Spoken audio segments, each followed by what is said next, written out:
think my soul is leaving my body. Full on hallucinating now, hanging on by a thread here. I don't know, maybe I'll just lay down and die out here.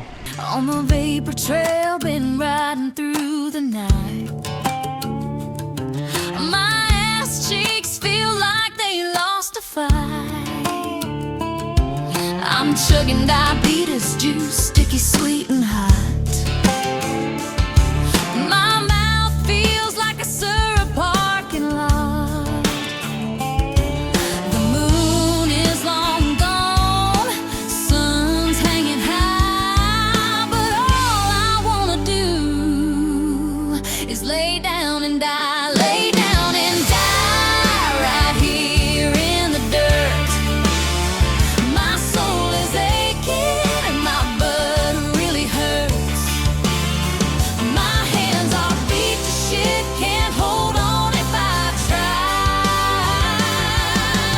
All I wanna do is lay down and die.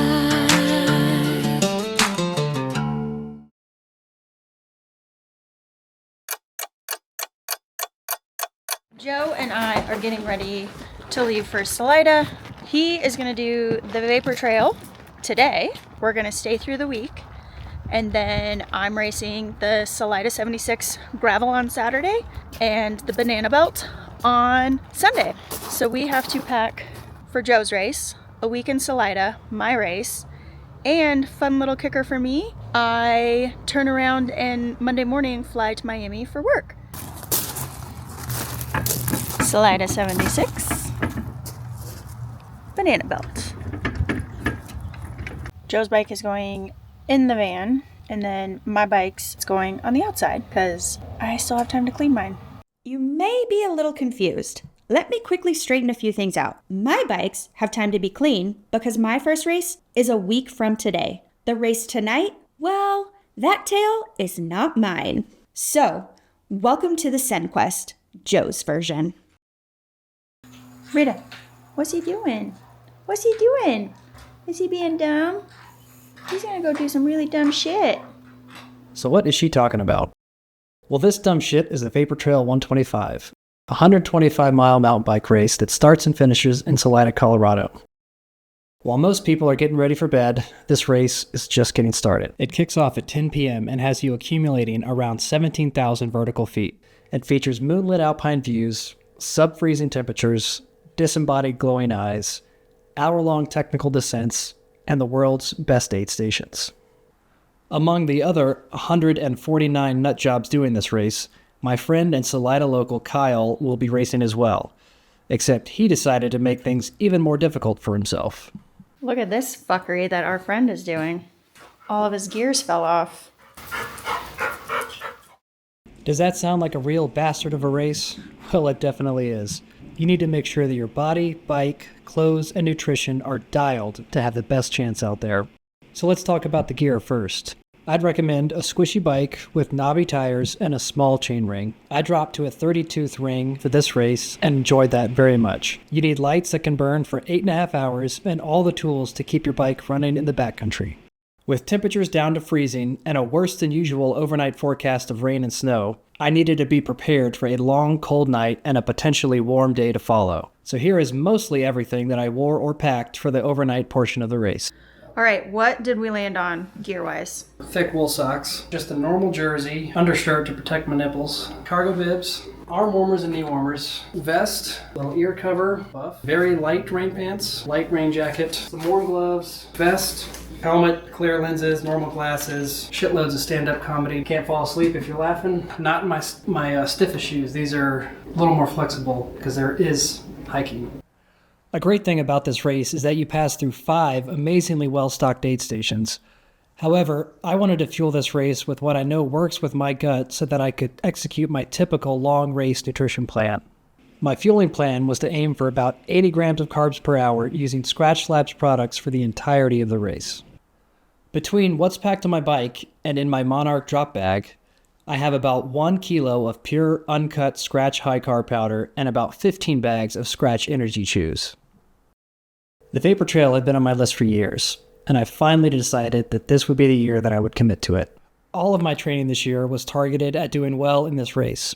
I did a lot of intervals, long rides, big climbs, spent time in the high mountains getting used to altitude, and did extra hiking to prepare.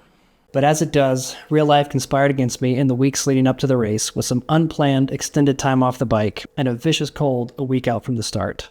I wasn't in the best condition going into the race, with a lingering cough and a plummeting CTL. However, after so much preparation, I felt like I had to give it a shot anyway, even if I had to recalibrate my expectations. As Lo would say, buckle up for the Sendquest that is the Vapor Trail 125. Here we go. Spice up your life.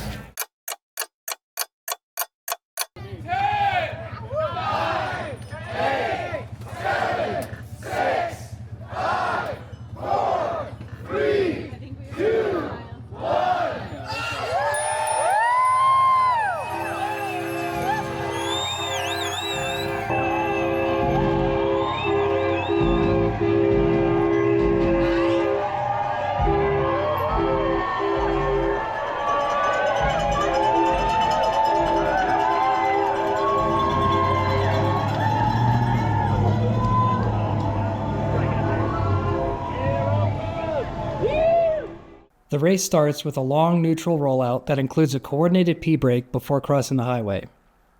This is where the racing starts, and you begin the hour-long climb on a dirt road up to the Colorado Trail. It's nice to get going. I was pretty nervous just sitting around. Oh, it's nice to just move and have a mission. So why was I so nervous? Firstly, it's scary riding off into the unknown. I had doubts about my fitness coming into this race, as well as my ability to ride through the night without stopping. I've done plenty of overnight races before, but unlike in those races, stopping to sleep tonight was not an option. Mantra single track. Kyle and I managed to ride the whole climb together up to here, more or less.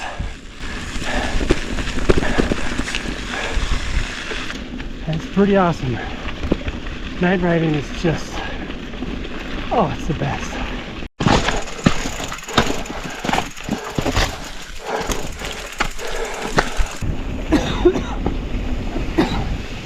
God damn it. Alright, I've had time to settle in a little bit, and this is pretty cool. The night riding is so fun. Forgot how chunky this part of the CT is, but keep you busy. Make sure to forget it's like midnight or some shit. Oh shit. Zoolander. Can't turn right.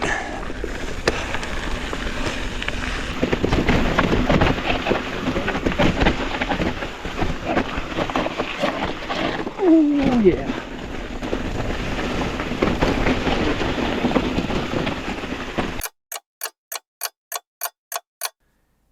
As you watch me bungle my way through 8-1, let's go through my nutrition. My plan was to stick almost entirely with scratch high carb and energy chews, only eating stuff at the aid stations if it sounded good in the moment. You can see my suspicious bricks of nutrition here with 120 grams of carbs per bag, with every other bag containing an additional 400 milligrams of sodium.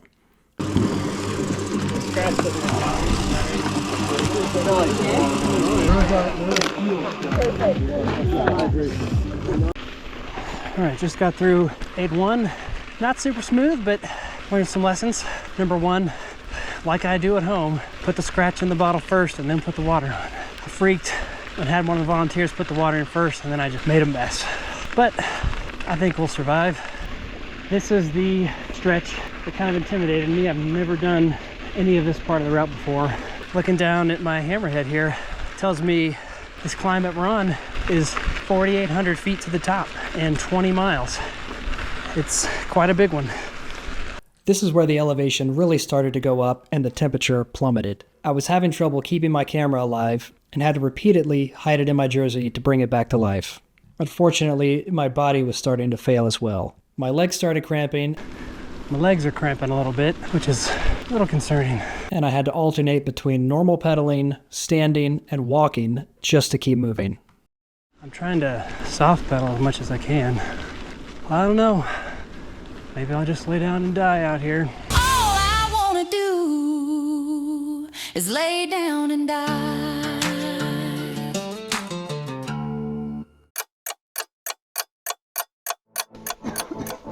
It was here where my brain started to get a little weird.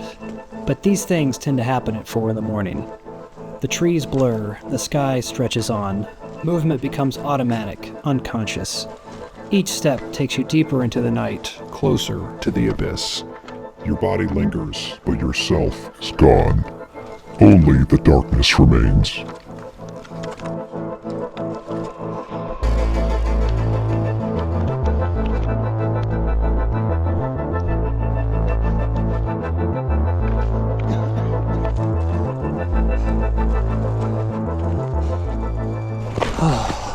Almost to the top. After a brief trip through a dimensional tear, I crossed the high point at 12,500 feet and began the longest, most technical descent of the whole race before the sun had even risen. Oh, just coming down off the high point, hanging off the gear life. Oh, muscles aren't working super well. It's fucking freezing up here.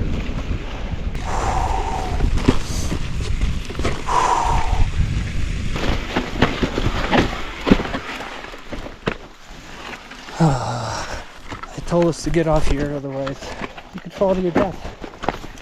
Honestly, doesn't look too bad. Yeah. Fuck. Fall off when I'm fucking walking. Alright. Swap the battery to see how long this fucker lasts.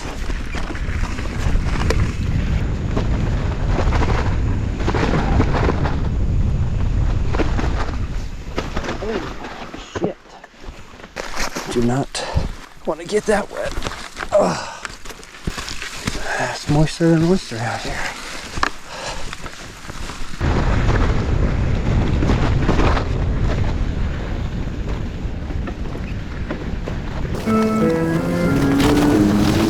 Let's count the bats. Ah, that's one. One bat. Two bats. Two fabulous flyers. At this point, I was nearing the end of the long, dark descent as a faint light started showing in the sky.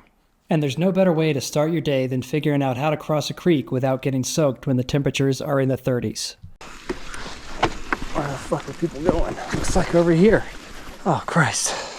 Holy shit. I don't want to get my feet wet right now.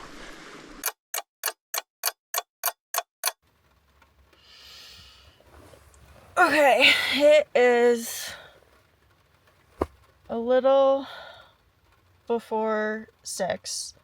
I slept like absolute shit because when you have a husband who is out doing really dumb shit and you don't have any sort of real communication, consistent communication, it's a little nerve-wracking.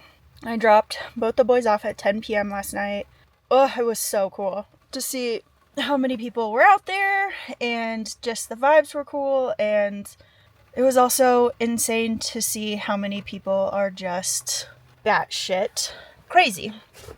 But good for them. We all choose our hard, and sometimes hard looks like something absolutely asinine. So good job, everyone. Another reason I couldn't sleep super well is don't really know when Joe's gonna be at Monarch, and he did not have his drop bag organized in enough time. And so I went from, oh, if you want to be at the top of Monarch, to 1000% need you at the top of Monarch, otherwise I am super screwed. I will get my buns moving. I'm gonna go get some basic bitch pumpkin spice latte coffee at a local coffee shop. Maybe grab a burrito and cruise on up to the top of Monarch and hurry up and wait.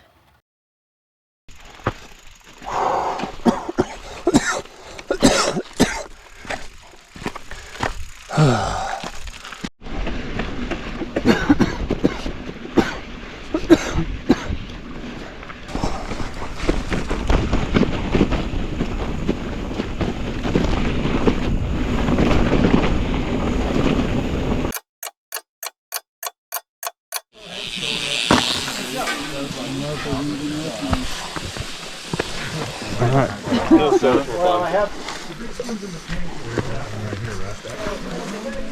Oh, try not to get sucked in. Pancake was good. After leaving A2, the next hurdle is the 10-mile, 2,600-foot climb up Old Monarch Pass. Oh, God, we're working our way up Old Monarch.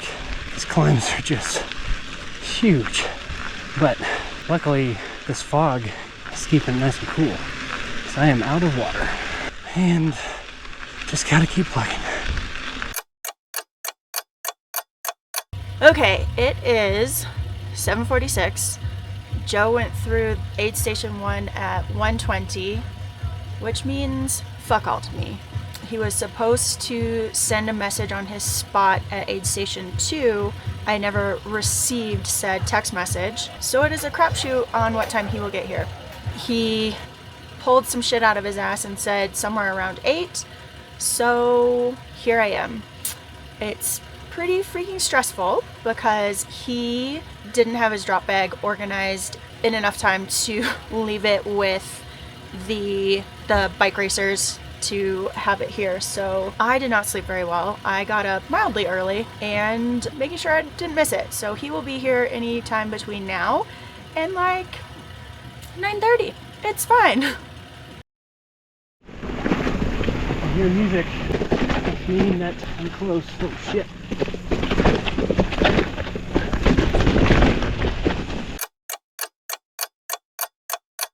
Nice, babe, nice. Hey, over here. Job rider. Holy shit. Alright, what do you need? I guess take Joe just came through Monarch. He was looking really strong. He's probably a little behind the pace where he thought he wanted to be, probably by almost an hour, but that was just kind of a ballpark wishful thinking. He seems in good spirits. How you doing?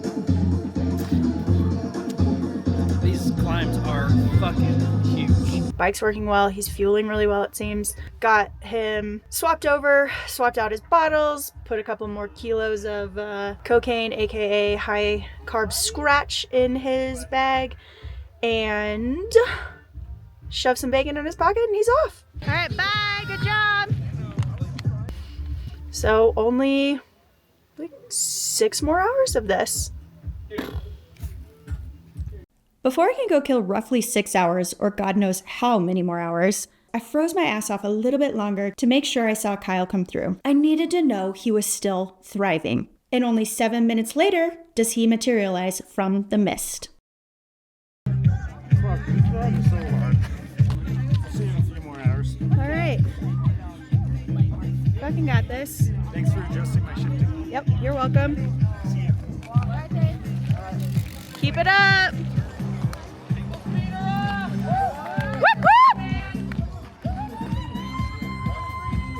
With both the gents back off into the mist, I know I can be worry-free. So I'm going to treat my no-fail aid station support with a ride up Marshall Pass. But this isn't about me, so let's see if Joe has laid down and died yet.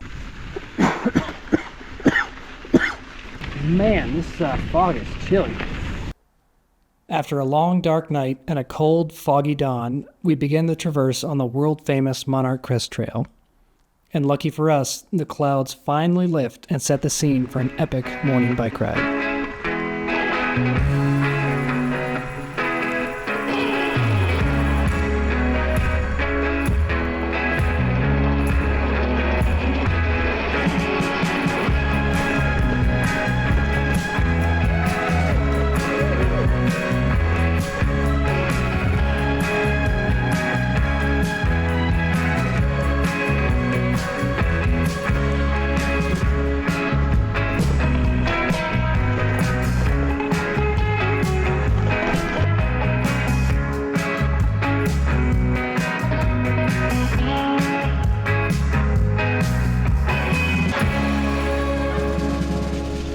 A little moist back here.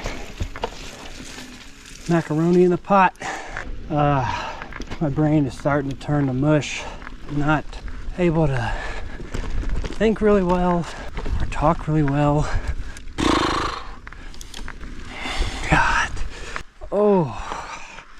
We're getting there.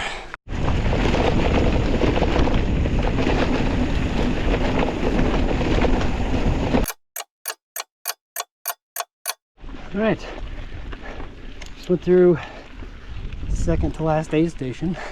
I'm gonna do this starvation loop and head right back to that aid station. Riders pass through this aid station twice. Once as aid 4 before they enter the Starvation Creek Loop. The Starvation Creek Loop is known to break people during this race. A fun, chunky descent is immediately followed by the steepest road climb of the whole route as you work your way up to the final aid station of the day. Yeah, I think I'm ready to be done. Hanging on by a thread here. I think my soul is leaving my body. This road is... oh my God. I can't even formulate thoughts anymore. Fuck. Oh my God. I made it up that climb. I thought I was gonna die on that thing.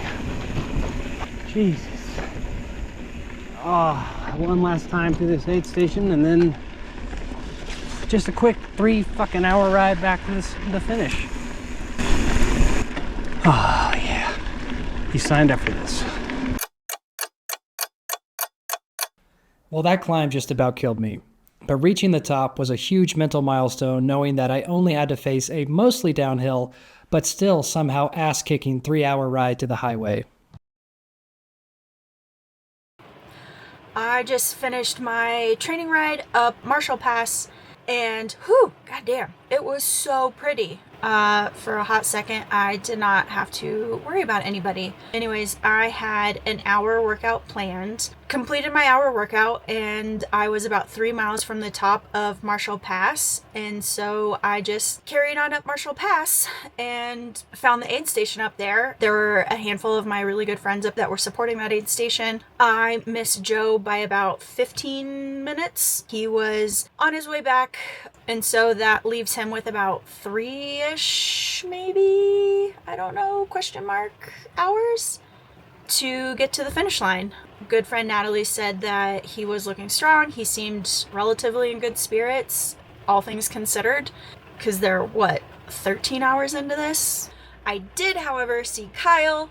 He was in great spirits. He was joking, having a good time. He said his knee hurt a little bit. He said his biggest regret was the fact that he did not take my sunglasses at the Monarch aid station when I offered it to him. I offered him my sunglasses again and he denied. So good luck to that little buddy.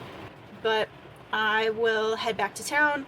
I'm gonna go shower up and then go to the finish line, probably obscenely early, to make sure I don't miss him, because he's doing it. He's gonna fucking do it.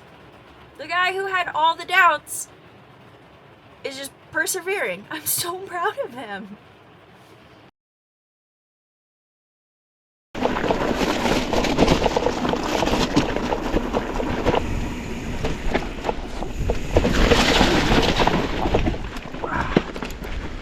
Oh, Jesus. I'm just gonna walk that. Oh, this isn't a climb. It's good to know. Full on hallucinating now. Just trees and stumps and rocks, and they're just turning into all sorts of shit. And I'm becoming two people. One person is doing the riding, and there's a disembodied other person floating above that's kind of calling the shots.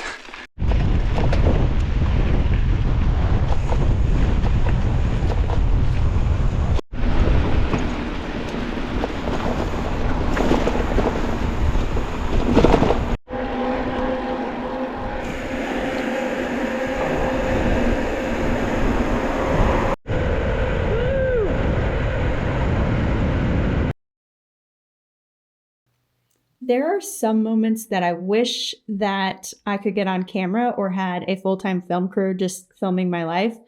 because as Joe is bombing down the road section to finish the race, he calls me on the phone and he goes, babe, where are you?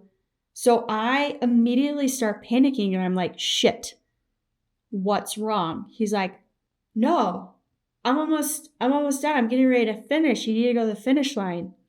Had to yell at him. I was like, you need to hang up the phone and start pedaling. Like, Rita and I are already at the finish line. Like, we've been waiting for hours for you. Would not miss that for the world. Buddy, hang up the phone. Let's finish this up.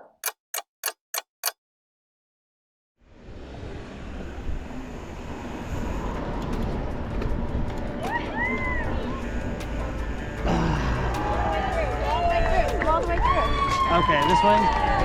Nice job! Ooh, boy. 35. Gotcha. Cool, thanks. How you doing? Oh, I'm still in that like shock phase. I did it. Still like can't really process it quite yet. My brain stopped working a long time ago.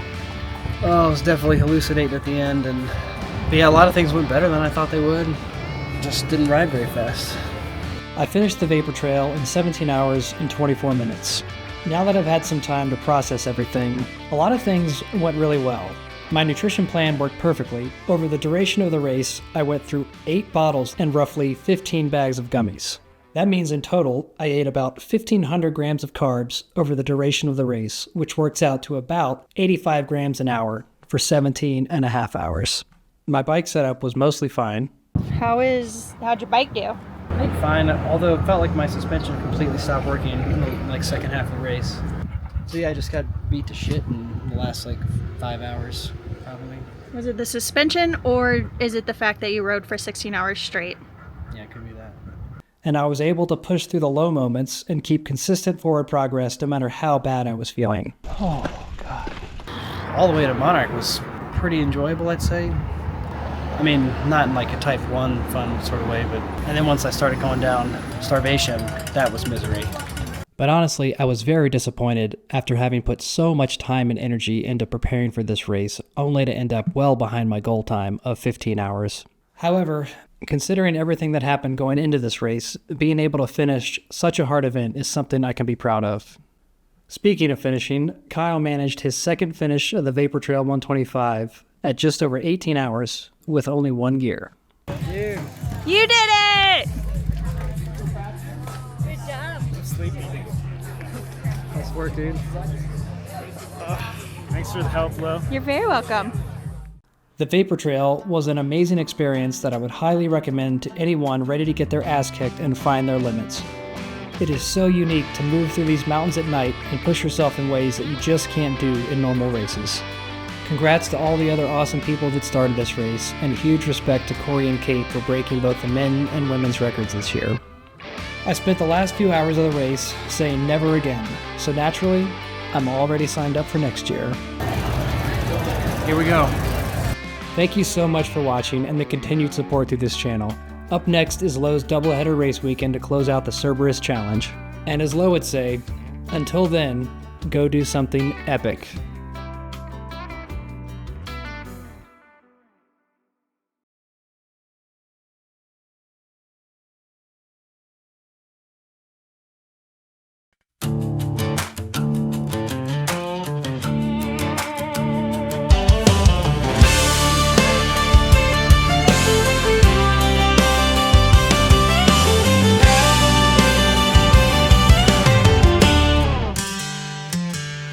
On the vapor trail, been riding through the night. My ass cheeks feel like they lost a fight. I'm chugging diabetes juice, sticky, sweet and hot. My mouth feels like a syrup parking lot. The moon is long gone, sun's hanging high, but all I wanna do is lay down and die right here.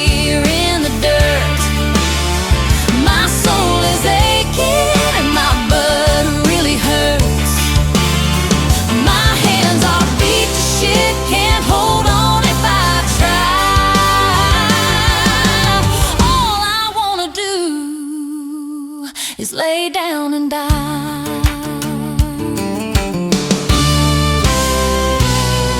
This climb keeps climbing, won't give me a break. This saddle feels harder than a garden rake. Been coughing up dust with every mile I take. My throat's gone wrong and my ribs might break. I thought I was tough, but I ain't gonna lie. All I wanna do is lay down and die, lay down and die right here in the dirt. My knees are aching and my neck really hurts. My body's beat to shit, can't hold on if I try. All I wanna do is lay down and die.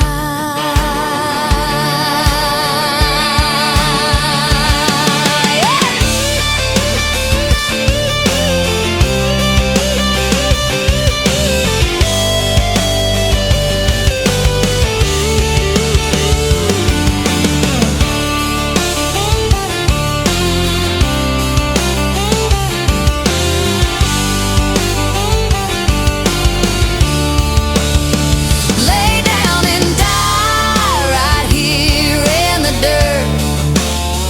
My soul is aching and my butt really hurts. My hands are beat to shit, can't hold on if I try. All I wanna do is lay down and die.